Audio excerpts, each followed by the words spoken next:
ئیسرائیل یەکێک لە پێشکەوتووترین سیستمەکانی زەنگی ئاگادارکردنەوەی هەیە لە جیهاندا. لە ماوەی چەند چرکەیەکدا هەموو ئەو ناوچانە ئاگادار دەکرێنەوە کە مەترسیان لەسرە.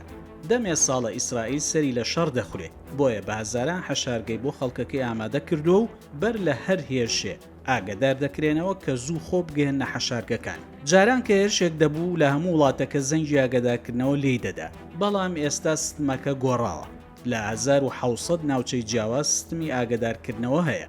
مەترسیەکە لە هەر شوێنێ بێ زەنگەکە لەوێ لێ دەدرێ و ناوچەکانی تر بە ئاسایی ژیانی خۆیان دەکەن.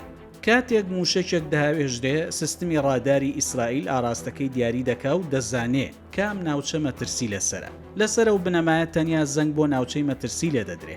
ئەو بڵندگۆیانەی دەنگی زەنگەکە پەخش دەکەن لە سەربانی هەموو قوتابخانەی بینای شارەوانی و باڵەخانە حکوومیەکان دانراوە. ئێستا شتێکی دیکە بۆ ئەم سیستمە زیاد بووە.